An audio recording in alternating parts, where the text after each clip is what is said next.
తిరుపతి లడ్డూ ప్రసాదం ఏదైతే ఉందో దానిలో ఆవు కొవ్వు, పంది కొవ్వు, చేపల యొక్క కొవ్వు ఇవన్నీ చేర్చి లడ్డూని అపవిత్రం చేశారు అనేటువంటి ఒక బురద జల్లే కార్యక్రమాన్ని గౌరవ ముఖ్యమంత్రి శ్రీ చంద్రబాబు నాయుడు గారు జగన్మోహన్ రెడ్డి గారి మీద కక్షపూరితంగా ఒక అభాండం వేయడం జరిగింది.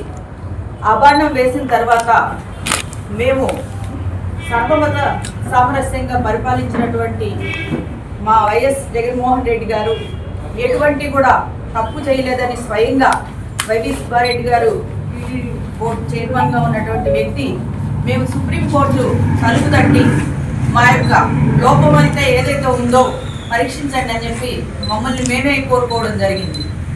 ఎవరైతే తప్పు చేస్తే మమ్మల్ని శిక్షించండి అని ఎవరైనా అడుగుతారా? తప్పు జరగలేదు కాబట్టే మేము నిర్భయంగా వెళ్ళి సుప్రీంకోర్టు తలుపు తట్టడం జరిగినప్పుడు వారు ప్రతిష్టాత్మక సంస్థలైనటువంటి ఎన్డీఆర్ఐ, ఎన్డీటీబీ దగ్గరకు పంపించి దాన్ని పరీక్ష చేయించడం జరిగింది. పరీక్ష చేయించినప్పుడు దానిలో ఎటువంటి కల్తీ కూడా జరగలేదని కూడా వాళ్ళు స్పష్టమైనటువంటి నివేదిక ఇచ్చిన తర్వాత కొవ్వు కాదు పామాయిల్ వేశారు, లేదంటే ఇంకా దారుణంగా టాయిలెట్ క్లీనర్స్ దాంట్లో కలుపుతున్నారు హార్పిక్లు అని చెప్పేసి ఇంకా నీచాతి నీచంగా ఎంత దిగజారుడితనానికి ప్రదర్శిస్తున్నారు అన్నది ఆ ఒక్క మాటతో తెలిసిపోతాం. గతంలో ఎక్కడైనా ఏ స్వామి సన్నిధిలో అయినా ప్రసాదాలలో కల్తీ జరిగిందని ఎప్పుడైనా చెప్పారా? మరి మీ యొక్క సింహాచలం దేవాలయంలో ఏదైతే ప్రసాదం ఉందో దాంట్లో నత్తలు వచ్చినాయని చెప్పేసి భక్తులు తెలియజేయడం జరుగుతూ ఉంది.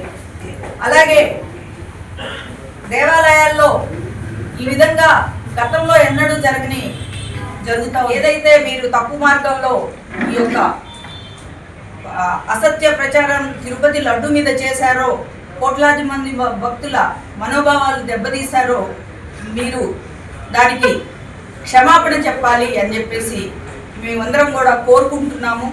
ఎందుకంటే విశ్వవ్యాప్తమైనటువంటి స్వామివారి లడ్డు ప్రసాదాల మీద మీరు ఆ విధమైనటువంటి నిందారోపణలు చేయడము రాజకీయ విష ప్రయోజనాల కోసం ఈ విధంగా చేస్తే అది మంచి కాదని కూడా హెచ్చరిస్తూ మరి ఈ యొక్క విషయంలో వారందరూ కూడా క్షమాపణ కోరాలని నేను మనస్ఫూర్తిగా కోరుకుంటున్నాను.